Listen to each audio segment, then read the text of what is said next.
10 helicopters descended on southern Lebanon under a blanket of darkness. No supplies, no reinforcements. What they carried out of that battlefield was something the Israeli military would spend the next several hours trying to make sure the world never fully understood: dead and wounded soldiers, from what Israeli media described as one of the deadliest single strikes on Israeli forces in the entire Lebanon campaign. Within hours of the first reports surfacing, the Israeli army imposed comprehensive military censorship. No casualty figures, no operational details, no imagery. The silence was not accidental, it was institutional, and across the Atlantic, the American taxpayers financing this war, whose own soldiers are being quietly positioned for its most dangerous potential phase, heard almost nothing about what happened that night. That silence is where this story begins. The night they tried to bury the helicopters flew because the battlefield demanded it. Israeli media had enough time to report the scale of the evacuation, more than 10 aircraft removing casualties in a single operation following what sources described as a devastating coordinated strike, before the military censorship order came down and locked the story away. What made the suppression notable was not just the speed, it was the comprehensiveness. Every operational detail, every number, every image, gone from public access within hours of the first disclosure. For Israeli audiences, at least fragments of the story had landed before the blackout. For Americans, the story effectively never existed, and yet those Americans are paying for this war. The United States entered the conflict on February 28, 2026, alongside Israel in a coordinated surprise strike against Iran that killed Supreme Leader Ali Khamenei and triggered the largest military escalation in the Middle East in decades. More than 3,000 people have been killed across the conflict. 13 American service members are confirmed dead. More than 300 have been injured. The official casualty figures represent a documented floor, not a ceiling, especially when the operational reality in Lebanon is being actively hidden from the public record by one of the parties directing the campaign. And what was happening in Lebanon at exactly that moment was already far more complicated than the official narrative had admitted, but the helicopter story was only the first thing the public wasn't supposed to know. What came next changed the entire strategic architecture of the conflict. The alliance that isn't Israel's Channel 12, one of the country's most widely watched news broadcasts, delivered a disclosure that landed with minimal attention in American media, but carries enormous strategic weight. In the event the United States orders a ground operation against Iran, Israeli soldiers will not be participating, not in a supporting role, not in a limited capacity, not at all. Israeli ground forces will stay out. Take a moment with what that actually means. The United States entered this war as a declared combat partner of Israel. The shared strategic objective, at least as publicly framed, was confronting the Iranian nuclear program and the network of military proxies operating under Iranian direction. Washington committed American lives, American money, American military assets, and the full weight of American diplomatic credibility to a conflict that its closest regional partner now says it will not continue alongside when the stakes become highest. The reasoning offered is not political reluctance, it is structural exhaustion. Israeli security expert Dr. Simon Sippis explained it directly. Israel lacks the capacity, the troop numbers, and the military equipment to deploy forces into a ground operation inside Iran. This is not a partner holding something back in reserve. This is a partner fighting simultaneously on 5 operational fronts: Gaza, Lebanon, the West Bank, aerial operations against Iran, and aerial operations against Yemen, absorbing casualties across every one of them, including the casualties in Lebanon that were serious enough to trigger immediate censorship when they became public. Retired Brigadier General Israel Shafir added a second dimension: the differences in training doctrine and operational culture between American and Israeli military forces make joint ground operations in Iran inadvisable on their own terms, entirely separate from the capacity question. The Israeli public is quite weary at this time, Shafir said. I do not believe it is in Israel's interest to see any ground operations. The partner that was the foundational justification for entering this conflict is telling its own media it won't be there for the next phase. That is not a footnote. That is the story. What's really happening on the ground in Lebanon? To understand why the helicopters were flying and why the censorship came so quickly, you have to understand what the Israeli military campaign in Lebanon has actually produced since ground operations began on March 16, 2026. The stated rationale was straightforward: push Hezbollah north of the Litani River, create a security buffer, and prevent further rocket attacks on northern Israeli communities. The justification for the confidence behind that objective was the official narrative that had been constructed over months, that Hezbollah had been substantially degraded, its command and control disrupted, its capacity to coordinate large-scale operations severely reduced by sustained Israeli bombing campaigns. That narrative did not survive contact with what Hezbollah actually did. When the coordinated Iranian-Hezbollah strike package arrived in mid-March, Hezbollah did not operate like an organization at the edge of its capacity. It synchronized its strikes from Lebanon to coincide with Iranian missile waves with the operational precision of a force that had preserved its most capable units and waited for the exact moment when its intervention would place maximum stress on Israeli defensive systems already saturated by the primary Iranian assault. Israeli military analysts speaking to the Israeli press described the coordination as inconsistent with a degraded force. The organization that had been publicly characterized as neutralized was, in fact, operational at a level that surprised the people whose job it was to know.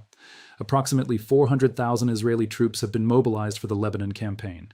The battlefield results do not correspond to that level of deployment. Despite incursions that have reached as far as the area overlooking the Litani River, Israeli forces have failed to establish sustained control over a single frontline town. Observers with direct contact at the front lines have described Israeli ground advance routes in southern Lebanon in starkly unfavorable terms.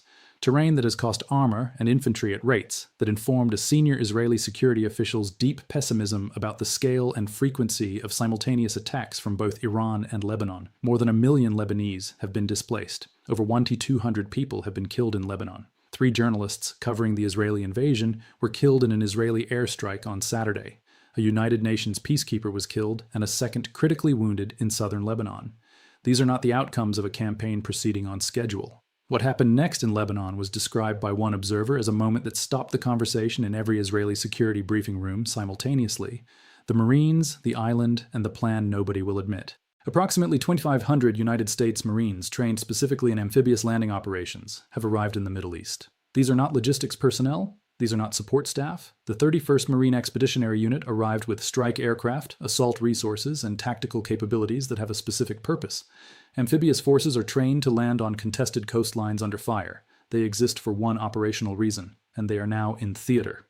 President Trump, speaking to the Financial Times, raised the possibility of American forces seizing Karg Island, Iran's main oil export terminal in the Persian Gulf, through which approximately 90% of Iran's oil exports transit. Maybe we take Karg Island, maybe we do not. We have a lot of options, the president said, adding that seizing it would also mean we had to be there for a while. Secretary of State Marco Rubio stated publicly the same week that the United States military can achieve all its objectives without deploying ground troops inside Iran. These two positions came from the same administration in the same week. They do not describe a normal policy disagreement. They describe 2 entirely different operational futures being managed simultaneously in public. The Washington Post reported that the Pentagon has been readying for weeks of limited ground operations in Iran, potentially including raids on Karg Island and other coastal sites near the Strait of Hormuz, missions that could involve both special forces and conventional infantry. These strategies, officials stressed, do not constitute a full invasion. But Representative Jake Auchincloss, a former Marine Corps officer, described the operational logic with precision. The Marines in theater will execute whatever mission they are given. That is what they do. And within 15 to 30 days of executing a contested island seizure, those forces will require reinforcements and resupply at a scale that converts a limited operation into a sustained commitment.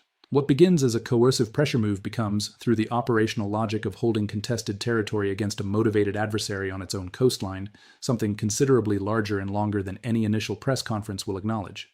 The former CENTCOM commander confirmed this week that the U.S. military has been actively working on plans for an Iran ground operation. That planning exists as an institutional fact. It is not speculation. The Iran that isn't Iraq. Every comparison made between a potential U.S. ground operation in Iran and the 2003 invasion of Iraq is accurate in direction, but understates the challenge in magnitude. Iran is not Iraq. Iran has a population of 90 million people. It is 4 times the geographic size of Iraq. Its terrain ranges from the Zagros mountain ranges to vast interior desert zones. Landscape features that have provided strategic depth to defending forces against every invading army in that region's recorded history. The Islamic Revolutionary Guard Corps has spent 4 decades constructing an entire military doctrine around precisely this scenario. A foreign ground force entering Iranian territory is the scenario the IRGC has wargamed, trained for, and built its entire network of distributed capabilities around. Pentagon war games modeling this scenario have identified a requirement of hundreds of thousands of troops, years of occupation, and casualties at a scale that would substantially exceed the combined losses of all post-September 11th military engagements combined. And then there is what the American public actually wants. A Reuters, just Ipsos poll found that just 7% of Americans support sending ground troops into Iran in a large-scale invasion. A separate Economist YouGov poll found 62% of Americans opposed to the idea, with opposition cutting across partisan lines. More Republicans oppose sending ground troops than support it. 60% of non-MAGA Republicans are against it. This is not a marginal finding at the edge of a close national debate. It is near total rejection of the operational trajectory currently being resourced and rehearsed in the Persian Gulf. And the people saying so most loudly in recent days are not Democrats. They are voices from inside the Republican coalition itself.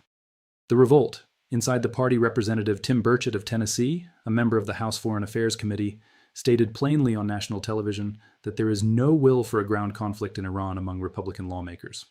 A lot of Republicans do not support that, he said. Former Representative Matt Gaetz, speaking at the Conservative Political Action Conference in Texas, told a crowd of MAGA supporters that a ground invasion of Iran will make the country poorer and less safe, higher gas prices, higher food prices, and no certainty that American forces would eliminate more threats than the operation itself would generate.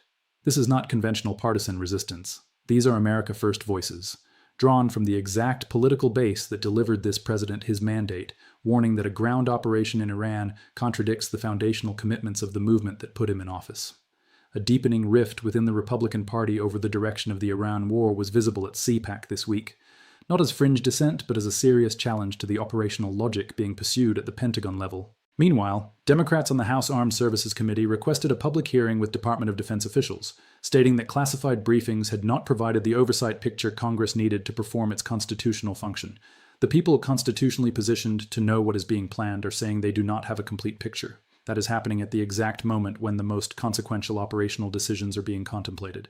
And the costs of this war are not waiting for a ground phase to begin showing up in American life. The price at the pump and the field gas prices across the United States have risen by more than $1 per gallon since the conflict began on February 28th. That is not a projection. That is the current, documented reality of American households filling their tanks. But the fuel cost is the most visible piece of an economic disruption with considerably longer and less visible consequences. Approximately 30% of global ammonia production, the fertilizer compound that underpins corn, wheat, rice, and soybean cultivation globally, is now exposed to ongoing strikes on Gulf energy infrastructure. American farmers are making spring planting decisions right now against a supply disruption that will not resolve on any timeline connected to a diplomatic announcement. Supertanker daily rates have reached historically unprecedented levels. Multiple major shipping companies have rerouted vessels away from the Gulf region entirely. These costs are appearing in fuel budgets and grocery bills and the economic margins of businesses and households that had no voice in the decision to enter this conflict and have no institutional mechanism to be heard about its continuation. The Houthi movement in Yemen entered the conflict on March 28th, launching a ballistic missile at Israel and signaling the resumption of attacks on Red Sea shipping. This is not simply a geographic expansion of the conflict map. It is the activation of another node in the distributed pressure architecture that Iranian strategic doctrine has spent decades constructing. The model is not a single military force defending a single front. It is a network, Hezbollah in Lebanon synchronizing with Iranian missile waves, Iraqi militia groups striking American bases, now the Houthis from Yemen adding a fifth operational front and reintroducing pressure on Red Sea commercial traffic. Iran does not need to win in any conventional military sense. Iran needs the cost of continuing this conflict to exceed the political capacity of Washington to absorb it. Every new activated front adds to that cost, and the declared partner that was supposed to share this burden has said it will not be joining the next phase. The trap Iran designed. On Sunday, March 29th, the foreign ministers of Pakistan, Saudi Arabia, Turkey, and Egypt met in Islamabad, without American or Israeli participation. Pakistan has positioned itself as the primary diplomatic intermediary in this conflict, passing messages between Washington and Tehran, and offering to host direct talks between the two sides. Pakistan's Foreign Minister Ishaq Dar expressed his country's honor at being chosen to facilitate discussions that both parties have placed their trust in Islamabad to host, but Iran's position on any ceasefire framework has been stated with precision that closes almost every diplomatic door it appears to open. Lebanon must be included. Any agreement that ends the Iran conflict but leaves Israeli military operations in Lebanon continuing is not, from Tehran's perspective, an acceptable framework. Iran has told intermediaries directly, Iran is prioritizing Lebanon. It will not accept Israeli violations in Lebanon like what happened after the 2024 ceasefire. This condition links two separate military campaigns into a single diplomatic problem. An agreement that satisfies Washington's requirements on the nuclear question must simultaneously satisfy Iran's requirements on the Lebanon front, the front where Israeli forces have not taken a single frontline town despite 400,000 mobilized troops, where helicopter evacuations under censorship are the operational reality, and where Hezbollah has demonstrated capabilities that contradict months of official characterization. Israel cannot accept a ceasefire that requires it to abandon its Lebanon campaign, before it achieves the security buffer it sent those 400,000 soldiers to create. Washington cannot accept terms that require it to deliver Israeli compliance with Lebanese ceasefire conditions it cannot guarantee. Trump has sent a 15-point ceasefire plan to Iran. Tehran rejected it and presented its own demands: an end to U.S.-Israeli aggression, compensation for wartime damages, and assurances against future attacks. Iran's parliament speaker dismissed the Pakistan process as a facade, specifically pointing to the arrival of 2,500 amphibious-trained Marines as the operational signal that cannot be explained by diplomatic activity.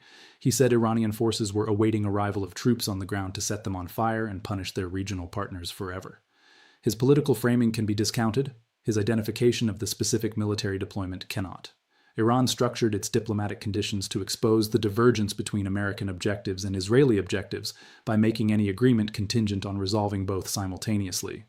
This is not a naive diplomatic error. It is a deliberate strategy, and it is working exactly as designed. The structural picture assembled from these pieces is harder to hold together than any individual headline, which may be precisely why it has not been held together in mainstream American political coverage. Israeli casualties in Lebanon are under military censorship. Congressional oversight of war planning is inadequate by the testimony of committee members themselves. The official narrative characterizes the conflict as manageable and approaching a potential diplomatic resolution. Meanwhile, in the actual operational environment, 400,000 mobilized Israeli troops have not established control over a single frontline town. Hezbollah has demonstrated capabilities that contradict 2 months of official public characterization. And one of the deadliest single strikes of the Lebanon campaign was followed immediately by institutional suppression of all reporting detail. The 13 confirmed American service members killed in this conflict were people with families and communities. The more than 300 injured will carry those injuries.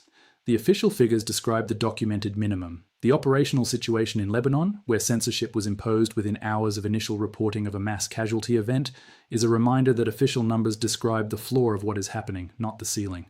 The United Nations Special Coordinator for Lebanon stated publicly that the conflict is set to get even worse, and that military actions will not deliver a lasting win to anyone. The helicopters flew in the dark because the story they were carrying, the story of a campaign more costly, more contested, and more complicated than the official narrative had allowed, was not one that served the decisions being made in the daylight. What those decisions are, who will bear the cost of them, and whether the partner whose security provided the foundational justification for this war will be standing alongside American soldiers when those costs come due. Those are questions that have now been answered, at least partially, by Israel's own media, in a disclosure that most Americans never saw. 65% of Americans believe President Trump will order a ground operation in Iran. Only 7% want him to. The Marines are already in theater. The Pentagon has confirmed it has been planning. The only declared combat partner has said its soldiers will not be joining. And the diplomatic track, while real, is structured around conditions that neither Washington nor Jerusalem can fully accept on Iran's terms. The question that should be asked before the next operational decision is finalized is not whether American forces are technically capable of executing a Kharg Island seizure. Capable forces can execute technically achievable operations. The question is whether the American people who would bear the human cost of that operation have been given an accurate picture of what is already happening in the theaters, where cost is already being paid, and whether the alliance that justified the conflict's beginning will bear an equal share of what the conflict's next phase is about to demand. The helicopters already gave part of the answer. The censorship that followed tried to take it back.